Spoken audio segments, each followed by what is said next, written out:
delighted to be here. I think I'm here because I'm something of a slow learner.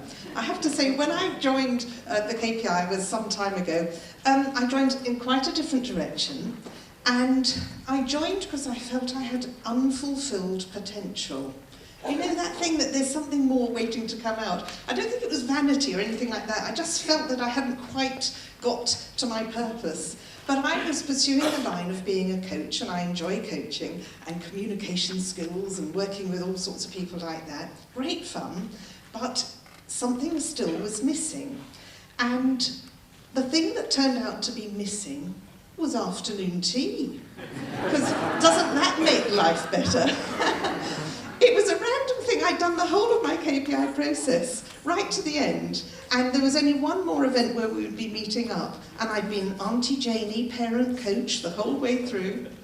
And between the end of the event and the very last time we were going to meet up, I had my aha moment. So that's why I say I must be a slow learner. I'd sort of set off in this direction, and then had this epiphany and ended up in a quite different place from where I expected to go to. Actually, rather a nice place. Dan had always spoken A, about products, and B, about joining the dots of your life. And that's what sort of happened to me. I was having afternoon tea with my sons and my husband, and it's a favourite thing I love to do. I love the way we behave at afternoon tea. I like the way we share, we listen, we have rapport with each other, we have quality time. All those things are important to me, spending quality time. And I actually heard about somebody who is now elderly and can't get to the lovely hotels for the afternoon tea experience. And that bothered me. I put myself in those shoes. I thought, I don't want that to happen. Could that experience, could the English cream tea or the high tea come to them, possibly? It just sort of went chink, chink, chink, chink. You know, the dominoes falling over in my mind. So my product for prospects sort of adapted completely. My product, in fact, changed. And all of a sudden, I was down the lines of English cream tea coming to you. Wherever you lived. Yes, exactly. In fact, I've stumbled on something I like to call the smile effect. Because when people say, oh, what do you do? I say, my company is called the English Cream Tea Company. It's hard for people to hear that and go, oh, really? Because they all have a reaction to it. Oh, really? And then, of course, I have to explain how it is chilled, and it arrives chilled, and it's safe to eat, and it's packaged down, and so on. What that doesn't help to explain is the journey it took to get to the packaging, the number of times we sent it to ourselves and it arrived not in a happy state.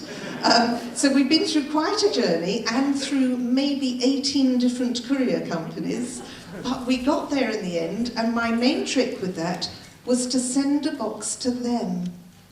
Oh, they treated it very nicely after that. So let's unpack this thing and see what's in it. Oh, thank you, Dan.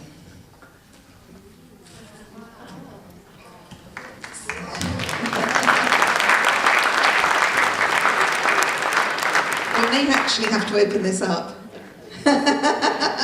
Everyone can have one sultana and one crumb each. And you can dip your finger in the cream and the jam, that's it.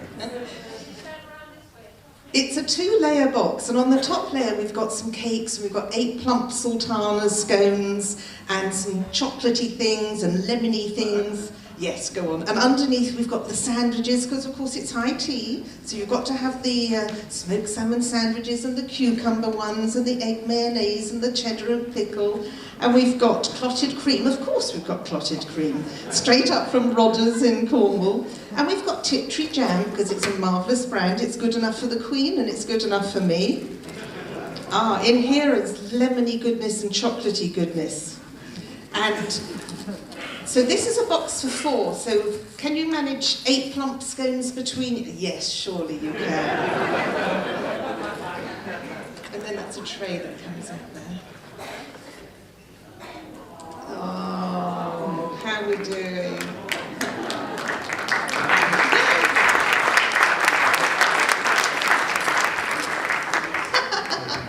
You see summer comes around, I can imagine taking someone on a date in the park or something. It'd be nice, wouldn't it? I'm ready.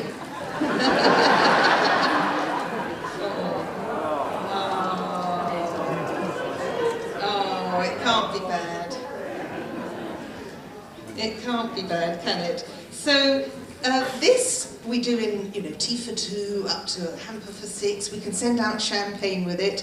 Now we've got a nostalgia box ready for the Jubilee. It's got bunting in it and a big flag. It's got sugar mice, lavender fudge, old-fashioned things. We're still arguing over whether Marmite sandwiches are retro or not. But I've had so many requests for banana sandwiches, I haven't sussed that one yet, how to get them out in good condition, but we're working on that. And we're also trying to get in with the big events, so that when you're waving your Union Jack and singing Land of Hope and Glory, proms in the park, you're not eating a Carluccio's Italian deli platter. I'm trying very hard to overturn that one. I am going to wake up with a horse's head in my bed, but there we go. I'm working on it. Thank you, Dan. And then, when I started this business, it turns out the papers are quite interested. Cream tea is quite the thing of the moment. And I got a very interesting phone call. And the phone call was from Guinness World Records, who said, "We understand your company is EnglishCreamTea.com, and we're interested in somebody breaking the record for the world's largest cream tea. Are you up for it?" So Jane here, of course, says, "Oh, definitely, that would be fantastic." And then the phone went down because it was the end of the day. And then I thought, well, I never asked how many people that was. Oh, Lord, you see. You have to understand, there's Roger, my saint of a husband. And I thought, what if it's 20,000 people? I've just agreed to do it. Then I thought, no, maybe it's the largest scone in the world. All of these are problematical. I went and measured the oven. This might not do it. So I rang Guinness the next day very urgently. What did we mean? What have I agreed to? Anyway, luckily the answer turned out to be hundreds, not mega thousands. And we were talking the largest number of people in one location. And that was an extraordinary journey because the date Guinness chose was 2 days after we got back from a much planned and longed for trip to Vegas. Oh, good timing. But because of the English cream tea factor and the Facebook factor and the joining up with other people and the kindness of other people, and somewhere in this room, just extraordinary, the message got out. People tweeted it, they shared it, they spread it, they Facebooked it, they got their friends involved. People rang up packs of brownies and scouts and all sorts. And that thing of you build it, they will come. You make the scones. You'd have been up for it, wouldn't you? Yes, if only I'd had a chance to speak to you. So, I now have one of these.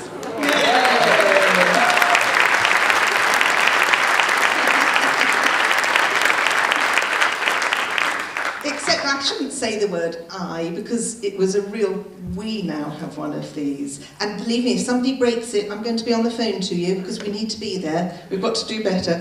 So I'm on a journey, actually I don't quite know where it's leading to. Perhaps it's leading to being bought out for 10 million in a few years' time. Let me hold that thought. Oh yes.